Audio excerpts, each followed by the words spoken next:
Attention, grosse nouvelle, la marque Smart est morte. Quoi, est morte. En réalité, elle renaît de ses cendres grâce à un personnage comme ça là, qui vient d'Asie. Oui, parce qu'en réalité, c'est surtout la Smart Fortwo qui est morte. Et la marque Smart, qui est normalement une marque franco-allemande, puisque c'était construit chez nous en Alsace et produit par Mercedes, a été cédé à des Chinois et ça devient sa Smart. Ça, c'est la première nouvelle Smart de la première génération, la Smart hashtag One, et je l'ai prise en main. Donc, de quoi faire un petit comeback sur ce nouveau genre de Smart qui n'a plus rien de mini, comme mini à l'époque d'ailleurs, c'est devenu beaucoup plus gros.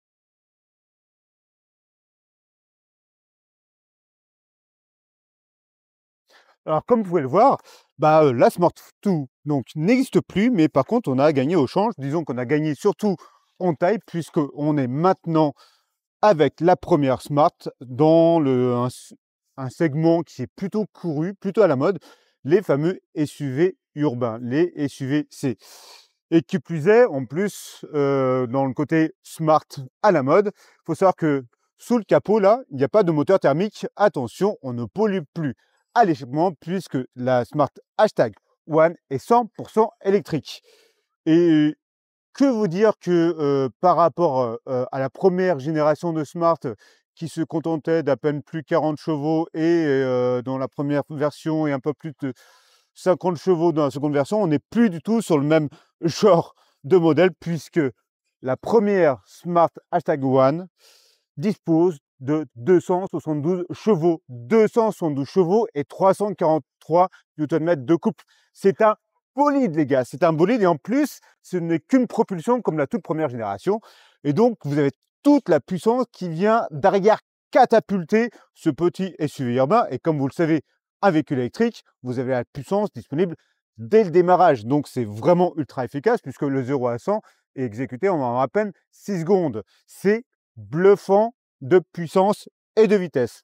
Donc, qui dit moteur de 272 chevaux à l'arrière électrique dit forcément batterie. Et bah oui, vous avez une batterie sous le plancher et ma version qui est une Smart hashtag One Pro dispose d'une batterie de 49 kWh, ce qui, dans les chiffres en WLTP, lui donnerait un rayon d'action aux alentours de 350-370 km.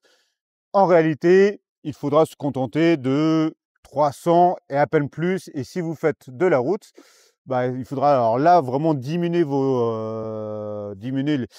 votre espérance de vie avec une seule charge, puisque on va plutôt être aux alentours de 250 km. Pourquoi? Parce que même si c'est un tout petit modèle, elle consomme en ville aux alentours de 15 kWh. Et donc, dès que vous vous mettez à rouler, là, on va plutôt se rapprocher des 18, 20, même voire 22 si vous allez à 130 km/h sur autoroute. Ceci dit, comme c'est une chinoise et qui a la tête bien conçue d'origine en tant que voiture électrique, vous avez une recharge rapide de 130 kW. Dans les faits, en effet, on est capable de charger assez vite une petite pointe, mais il faudra quand même attendre aux alentours de 30 minutes, vraiment au meilleur des cas, pour refaire le plein de cette grosse Smart ou petite grosse Smart, parce que il faut le savoir que ça, c'est vraiment que le premier modèle. Vous allez avoir la hashtag 3 qui est une version rallongée de celle-ci en SUV coupé, et vous allez même avoir un autre plus costaud. Et là, carrément, pour les familles, on va s'attaquer au segment C, c'est-à-dire peut-être aux alentours d'une taille d'un Peugeot 3008. Voici vraiment ce qui se cache dedans, là, tout ça. Mais qu'est-ce qui se cache à l'intérieur de l'habitacle? Dans l'habitacle, c'est une belle surprise parce que les Chinois nous ont vraiment concocté un habitacle vraiment différent des autres. D'ailleurs, tout comme sa carrosserie, mais on y reviendra juste après. Alors, regardez-moi ça. Hop! Déjà, il faut savoir que là, dans ma version, le siège vient de reculer et de s'avancer tout seul en se mettant en position initiale quand on conduit. Quand on conduit. Vous avez évidemment tout un programme électronique et technologique qui est, surpuissant puisque vous avez toutes les ADAS qu'il faut possible et imaginable. Vous avez un bel écran central là, d'une belle facture, une belle réactivité et vous avez un petit rappel ici, un petit compteur de vitesse, qui, fonctionne plutôt pas trop mal. À savoir, tout ce qui est infodivertissement dans cette voiture, bah, fonctionne plutôt pas trop mal. Vous avez des raccourcis qui donnent, voilà, une ergonomie, bah, pas si mauvaise que ça. Au départ, j'étais plutôt, sceptique, mais en fin de compte, ça marche plutôt pas trop mal avec donc comme vous allez pouvoir les drive mode ici. Vous avez ici des raccourcis, par exemple, pour la régénération et pour enlever l'assistance à la conduite qui est vraiment super pénible et vous avez aussi des pédales, des choses comme ça, donc c'est plutôt assez bien foutu. C'est pas le meilleur d'entre tous, mais c'est plutôt assez bien foutu. Moi, j'aime beaucoup le petit renard là, il est là, hop, hop, hop. Ça, pour les enfants, ça donne vraiment le côté ludique. Voilà, c'est ça qu'il faut retenir. C'est un côté ludique à l'intérieur. Ludique, mais plutôt bah, assez bien fini. Regardez-moi ça, avec plusieurs vagues, vous avez des LED un peu partout. Donc, c'est assez bluffant. Euh, que vous dire d'autre? C'est plutôt bien fini. Petite gâterie, vous avez des vitres sans menton comme dans un coupé. Elle s'intègre très bien à tout cela. Dans ma version donc Pro, qui n'est que la deuxième finition, vous avez donc ce simili-cuir, vous avez le toit ouvrant, vous avez beaucoup d'espace à l'arrière, mine de rien. Regardez, j'ai mis mon fameux siège Cybex avec des airbags derrière et regardez le gamin, il a toute la place qu'il faut et il prend pas tout l'espace.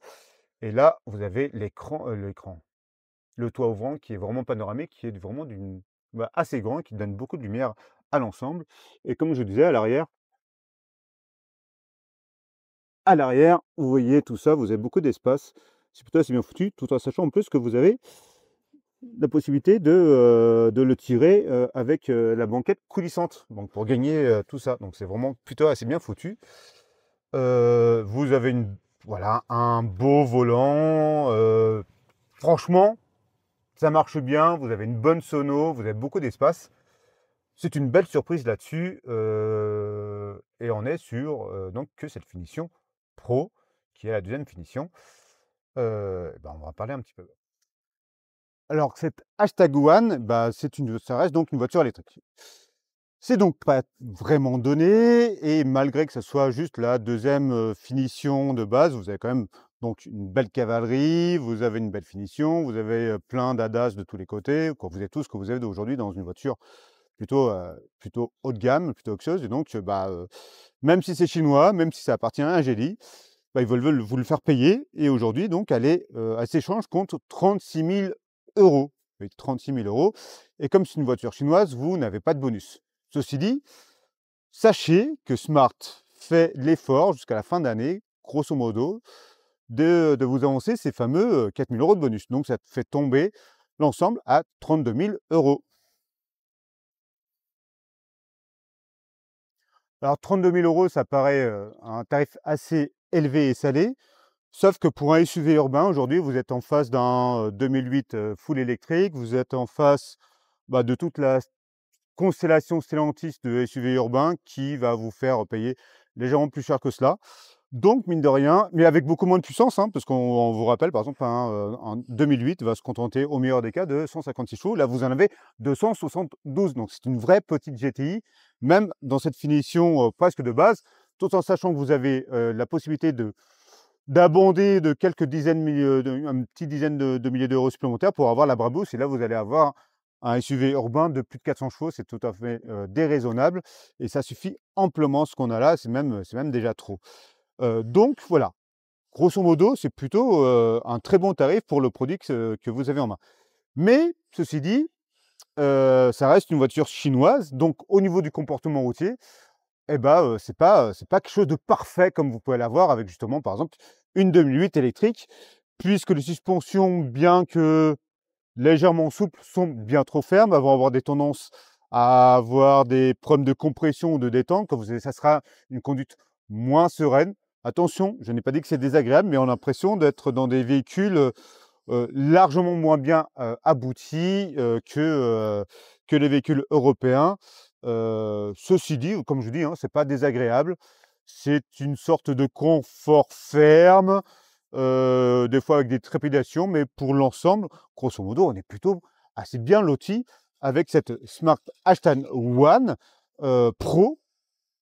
Et bah, si vous cherchez voilà, un petit SUV puissant, électrique, qui se recharge pas trop mal, il va falloir considérer cette voiture. Donc la Smart n'est pas morte, c'est la Fortwo qui est morte, mais là on place une nouvelle génération de Smart et donc vous aurez les autres modèles qui vont arriver bientôt. Allez, moi je vous donne rendez-vous sur la revue automobile, vous aurez des photos, des textes, les fiches techniques pour avoir plus de précision. Et bah, on se donne rendez-vous évidemment aussi dans d'autres épisodes, d'autres vidéos, parce que la saison ne fait que commencer. Ciao!